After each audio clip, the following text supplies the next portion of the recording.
Hello, Easy Math Mates!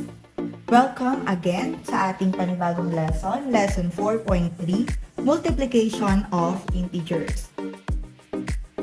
What are our objectives for today's lesson? So at the end of this lesson, you will be able to apply the rules in multiplying integers and solve word problems involving multiplication of integers. But before we multiply the integers, let's have first a short activity, and this is find the product. So number 1, 3 times 5, that is equal to 15. Number 2, 6 times 4 is equal to 24. Number 3, 2 times 9 is equal to 18. Number 4, 8 times 7 is equal to 56. And last number, 6 times 6 is equal to 36. Let us review the parts of the multiplication sentence. So ano nga ba yung mga tawag sa mga numbers na makikita natin sa multiplication sentence? So in here, I have an example, 3 times 5 equals 15.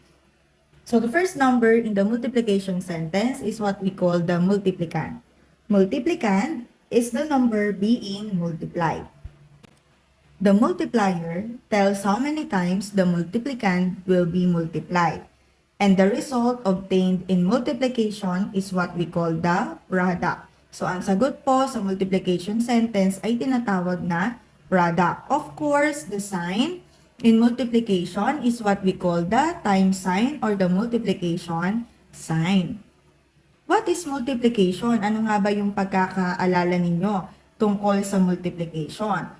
So, you learned that with whole numbers, multiplication is a repeated addition. Kaya tayo nagkaroon ng multiplication to shorten the repeated addition of same numbers. For example, we have 4 times 3. That means 3 groups of 4. Or putting it into a real context, for example, 3 cars with 4 passengers each. So how many passengers are there in all? So that can be represented as 4 times 3 or 4 plus 4 plus 4 equals 12. So that is multiplication. So what are the multiplication symbols that you will encounter? So we have the parenthesis, the multiplication sign or the times sign, and the dot or the bullet operator. So yan po yung iba't ibang multiplication symbols. Kapag nakita po yan, that is multiplication. So what are the rules in multiplication of integers? So let's proceed now to the rules. Kapag nag-multiply tayo ng integers with the same signs, the answer is positive. For example, positive times positive equals positive. Negative times negative, same signs, equals positive. Kapag naman different signs, so yung tinatawag nating unlike signs, the answer is always negative. Positive times negative equals negative, or negative times positive equals negative. So let's have an example. So in here, on the right side, you can see the rules in multiplication of integers. So number 1, let's have 2 times 5. So ano po yung sign ng 2? That is positive. Yung 5 is also positive. So look at the rules in multiplication of integers. Positive times positive, what is the sign of our answer? So the sign of our answer is also positive.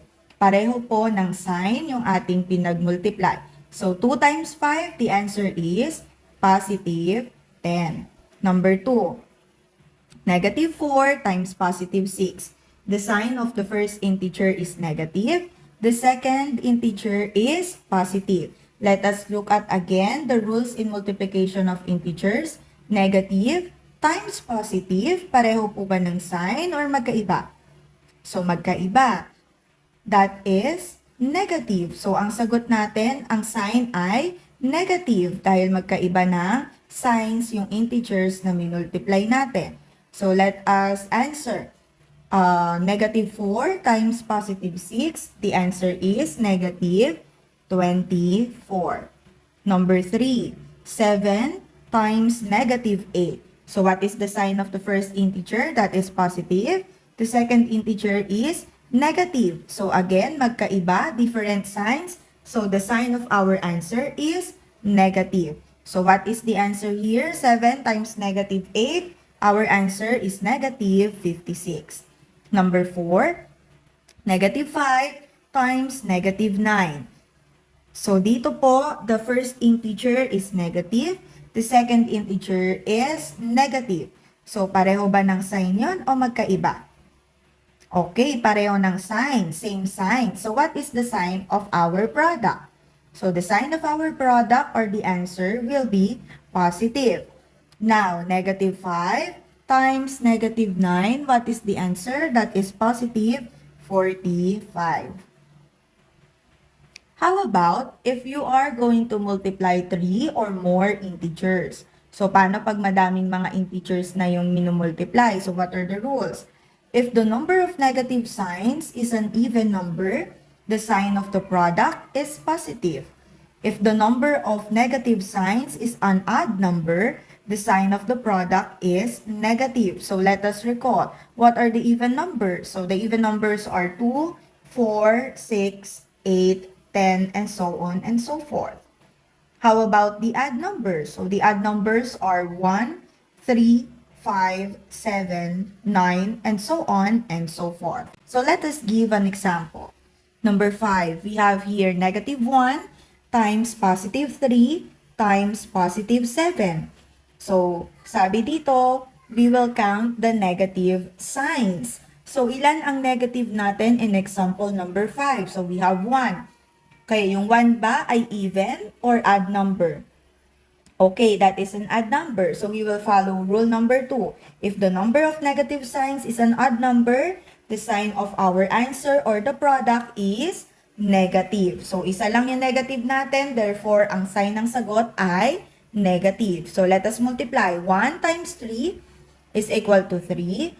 3 times 7 is equal to 21. So our final answer is negative 21. Number 6, we have negative 2 times positive 4 times negative 2.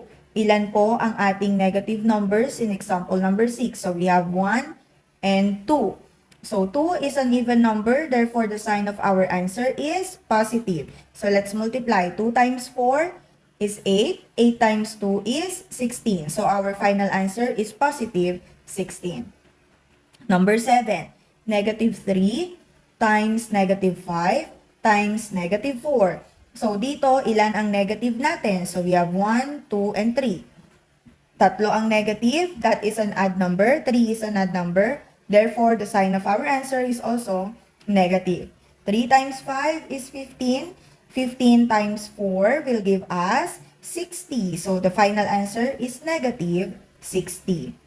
Number 8, negative 5 times 3 times negative 1 times 2. So in here, ilan po ang negative numbers? So we have 1 and 2, dalawa. Dalawang negative, therefore the sign of our answer is positive. So let's multiply. 5 times 3 is 15. 15 times 1 is 15.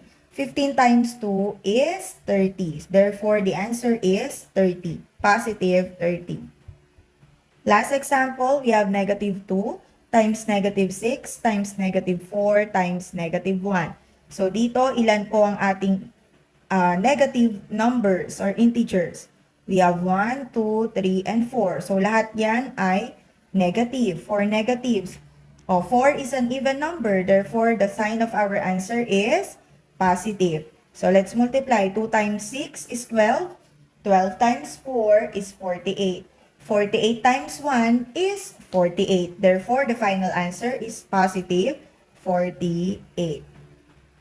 So, I hope malinaw yung mga rules natin in multiplication of integers.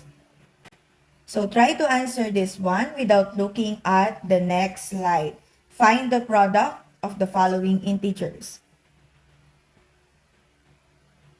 Number 1 answer is positive 45. Number 2, negative 21. Number 3, negative 48. Number 4, positive 54. And number 5, negative 24.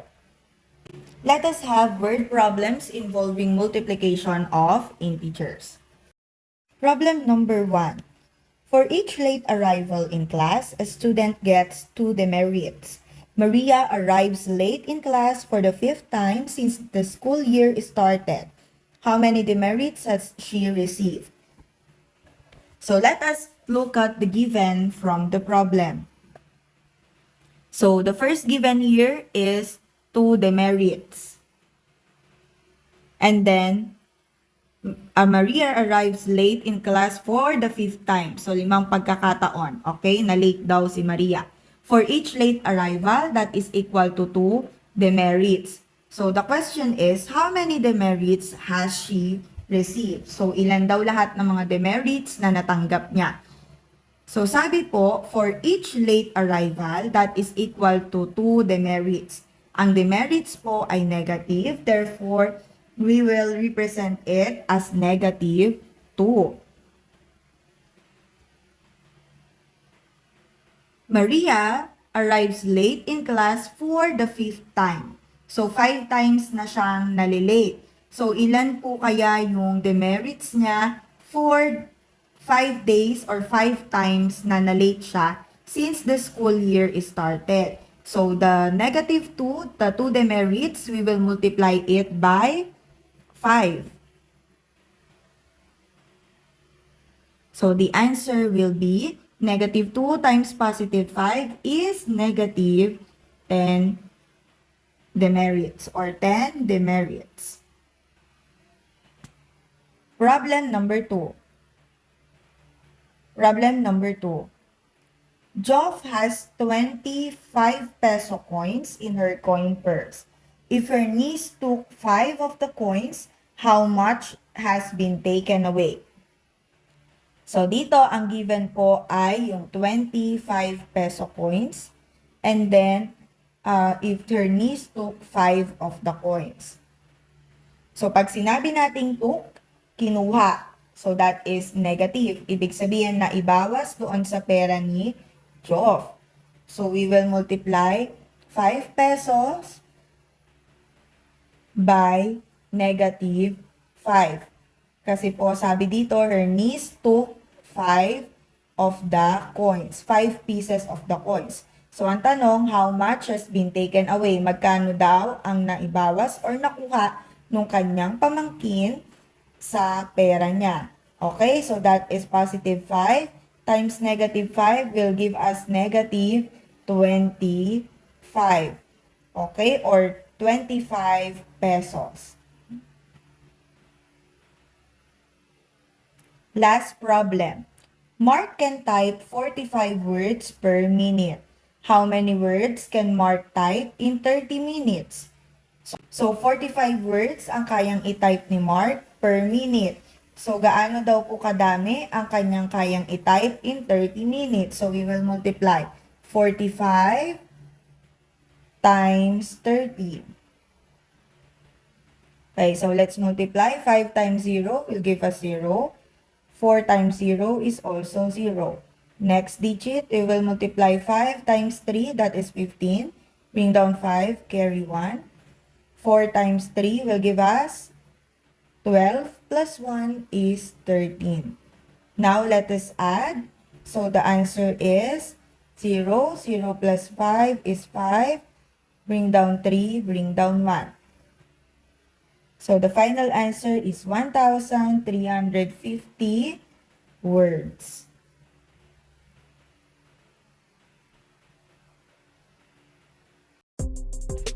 That's it for our today's lesson. I hope madami kayong natutunan in multiplication of integers. Thank you for listening and see you again on our next lesson.